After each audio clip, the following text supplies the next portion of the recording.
I'm Dr. Stephen Gurgevich, sometimes pronounced Gurgevich, but by default, my patients call me Dr. G.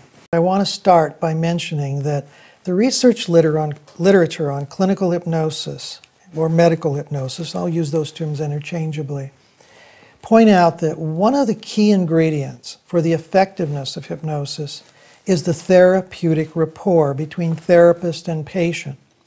So that means the relationship we have, or together, is an important ingredient. I was born and raised in Gary, Indiana, and I worked in some steel mills to make my way through Purdue University, where I graduated in 1969, and then moved in 1969 to Tucson, Arizona, where I went to graduate school, obtaining 2 master's degrees and my doctorate degree. It was also in Arizona that I became obsessed, very curious, with the mind-body connection through my own experiences. But I had earlier experiences with hypnosis that got me studying hypnosis. In 1962, I worked as a stockboy in a bank in downtown Gary, Indiana. After work one day, a few doors down was a radio station. It was upstairs above the department stores that were common along the ground floors in a downtown area.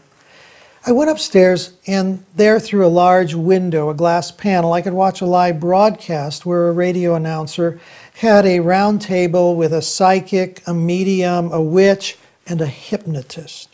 The hypnotist looked a little spooky to me. He was wearing a Van Dyke facial hair, the mustache and goatee that is pretty common today.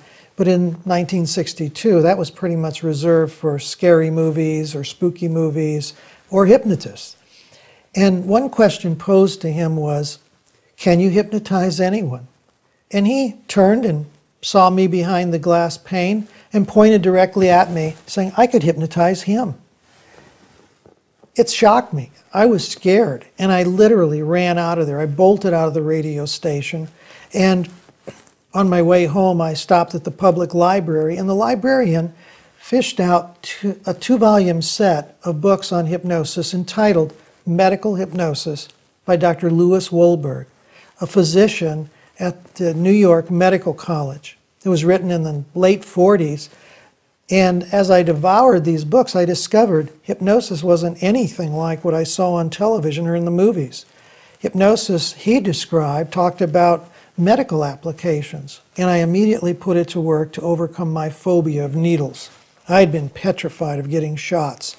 And about a year later, I had opportunity at the dentist's office when he offered me a shot of Novocaine. I became so nervous, I just said, I can do hypnosis.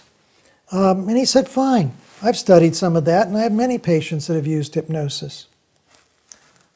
So he began, and about 10 minutes later, or what seemed like 10 minutes to me, that half hour of getting a tooth repaired and filled seemed like 10 minutes, and it was pain-free.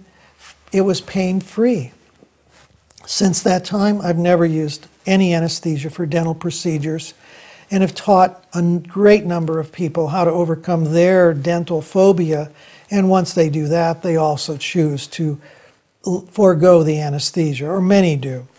Once you have the experience with hypnosis, you've got it.